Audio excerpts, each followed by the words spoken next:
पता है JEE advance के क्वेश्चंस में ट्रिक्स भी लगती हैं। ओह नहीं पता था। कोई बात नहीं, मैं लगा के दिखाती हूँ, ध्यान से देखना, ठीक है। तो राम राम बहनों और उनके भाइयों। तो चलिए आपको स्टार लेवल का स्कॉलर बनाने के लिए फर्स्ट क्वेश्चन से स्टार्ट करते हैं। ये क्वेश्चंस जेई एडवांस 2007 में आया था। तो इस क्वेश्चंस में पैरामैग्नेटिक कंपाउंड पूछा है।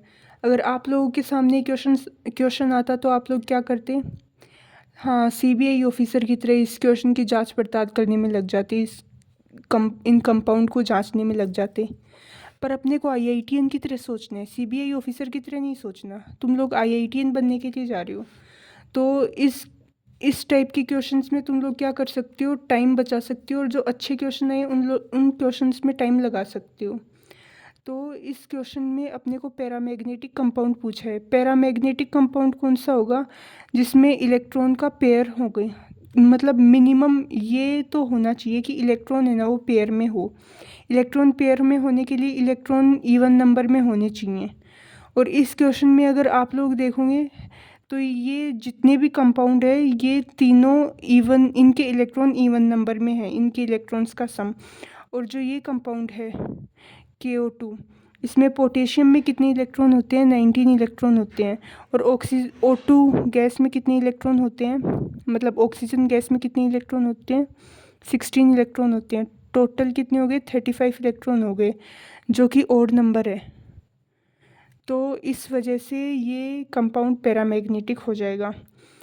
तो आप इस तरीके से ऐसे क्वेश्चंस को बहुत कम टाइम में सॉल्व कर सकते हो और आपका बहुत सारा टाइम बच जाएगा। और कॉम्पिटिटिव एग्ज़ाम में टाइम बहुत ज़्यादा इम्पोर्टेंट होता है। तो चलिए ऐसे ही अपन सेकंड क्वेश्चन में चलते हैं। अब ऐसे क्वेश्चंस मेंस और एडवांस में आजकल ट्रेंड में चल रहे हैं। ऐसे क्वेश्चंस में सॉरी ऐसे क्वेश्चंस में क्या होता है, जो 50 या फिर 60% होने के चांसेस बहुत ज़्यादा होते हैं। तो इसमें कितने कंपाउंड दे रखे हैं? 1 2 3 4 5 6। 6 का 50 या फिर 60% कितना होगा? 3 या फिर 4।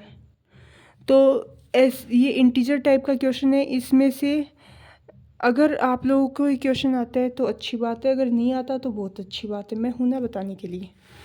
तो ऐसे क्वेश्चन में 3 या फिर 4 होने की प्रोबेबिलिटी बहुत ज़्यादा है।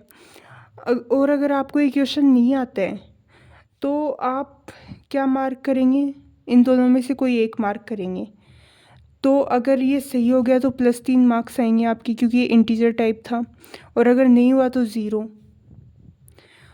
अगर आपको ये क्वेश्चन नहीं करके आते तो भी 0 मार्क्स आ रहे थे, और अगर आप करके आए तो अगर सही हो गया तो +3 मार्क्स आ रहे हैं, जिसकी 50% प्रोबेबिलिटी है। तो ऐसे क्वेश्चंस में अपने को मार्क करना चाहिए। तो ठीक है, मेरी ट्रिक्स देख के मज़ा आया ना? और अगर आपसे भी ये ट्रिक्स जेई एडवांस के PYQs में लग रही हैं तो प्लीज़ मेरे चैनल को सब्सक्राइब करें और कमेंट ज़रूर कर लें।